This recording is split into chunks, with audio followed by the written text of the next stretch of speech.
Hey there, welcome to Learning Labs. Today we're in chemistry. We're talking about chapter 5, which is all about classifying matter. Okay, we're in section 1, which is about pure substances and mixtures. So most solids, liquids, and gases you see or use every day are mixtures. Mixtures, just like it says, contains two or more types of matter. How can you tell if they're a mixture? Well, many products, lotions, shampoos, they all have a long list of ingredients. Ingredient list tells you everything that's mixed into a product. You have a heterogeneous mixture, which is a type of mixture. Heterogeneous means made up of multiple different parts. Quite easily detect that it is made up of many types of material. Sometimes just by looking, or other times you might need a microscope. If you look at the sidewalk that you walk onto school every day, the concrete, like this picture down here, it's made up of a bunch of different types of rocks, and you can easily tell that it's not one pure substance. That jumps us into the next one, which is pure substances. It's not a mixture. It's the same throughout. The whole thing is, every part of it is one type of substance, the exact same type of particle throughout the whole material. You got homogeneous mixture, which contains two or more pure substances mixed so that their properties are blended and every part of the mixture is the same. Some examples of homogeneous mixtures, because I know this one's a little bit confusing. You have something like coffee, where you put hot water, put maybe some sugar and some coffee grinds, and you mix them all up, that it is equally distributed and equally mixed. So no matter which part of the coffee you pick up, it's all gonna be the same amount of water, sugar, and coffee. Same thing with air. You grab a piece of air to dissect it and look at what elements make it up. No matter which air you grab it from here or from here, it's always going to show the same amount of and the same particles. So we have matter at the top here. Matter can be broken down into being a mixture or a pure substance, aka homogeneous. Okay? A mixture can be further broken down into heterogeneous or homogeneous mixtures. Okay? Remember, homo means two the same. Hetero means different. All right, jumping into the next one, classifying mixtures. So we have, first one on the bat is called mechanical mixtures.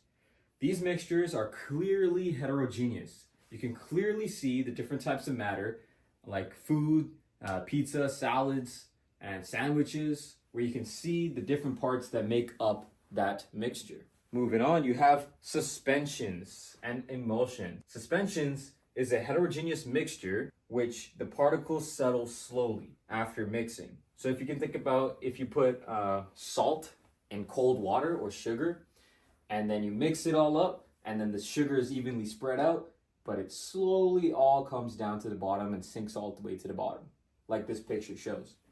Emulsions or emulsifying agents allow the parts of the suspension to remain distributed through the mixture for a longer time. So it keeps it all up in the substance a lot longer. You have solutions, another type of mixture. It's a homogeneous mixture, just like how we were talking about coffee. Other examples include apple juice, vinegar, and tap water.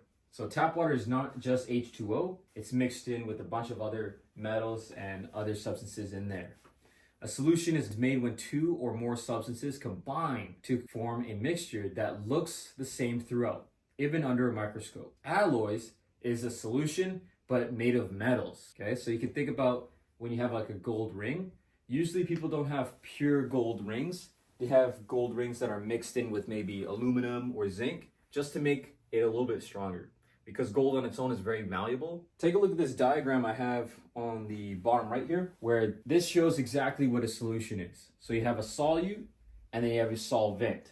So solute, think about like sugar, when you add sugar to your tea or coffee, and you have solvent, which is the water. So those two mix together to create a solution, and it's evenly distributed no matter how you look at it. Parts of a solution, let's take a look. Here we go, solute and solvent. Solute is a substance that dissolves, say, show sugar. Solvent is a substance that the solute dissolves in. All right, so we've added to our little summary chart here. You have matter that can be broken down into pure substances as well as mixtures. Mixtures can further be broken down into heterogeneous and homogeneous, which is a solution. And then heterogeneous can even be broken down even more to mechanical, suspensions, and emulsions. Final section, pure substances. Let's break it down. We've broken down what a mixture is. Let's break down what a pure substance is.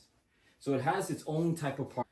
Those blue particles, they're all the same. They're identical. That's what a pure substance is. Particles make up matter so tiny that you cannot even see them under a microscope. So let's classify some pure substances. You have elements and you have compound. An element is a pure substance that cannot be broken down or separated into other pure substances. It is the most basic form. It cannot be broken down into anything else. Once you, for example, get to oxygen, oxygen cannot be broken down into anything else. It is just pure oxygen. A compound, however, is a substance made up of two or more elements that have combined in a chemical change.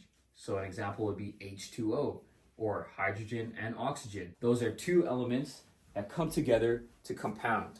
Okay, they come together to be a team and they form water. Check it out. Here's a periodic table: 94 natural elements, 24 produced in a lab, of a total of 118. You got columns, which are called groups, and you have rows, which are called periods. Here is what is on a normal periodic table. Here's one element. This is hydrogen.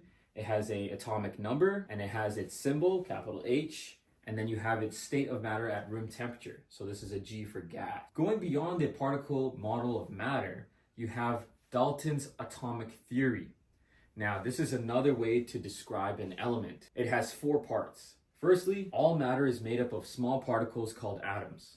Atoms cannot be created or destroyed or divided into smaller particles. All atoms of the same element are identical, same size and mass. Compounds contain atoms of different elements in definite proportions or ratios. Let's look at molecules. What does that mean? A small particle composed up of two or more atoms. So it's like a compound. Okay? You can think about H2O in this example. You have H2O, you have the big red one, which is the singular oxygen molecule, and you have the two hydrogens that are attached to it, creating H2O. Now, here's our final graph. We have matter that can be broken down into mixture and pure substances. You can get between the two using a physical change. We can break down mixtures into heterogeneous and solutions, and then break heterogeneous even further down to mechanical suspension or emulsion. We broke down today pure substances into a pure element or a compound. And the only way to get between the two is through a chemical change. All right, next up is chapter 6,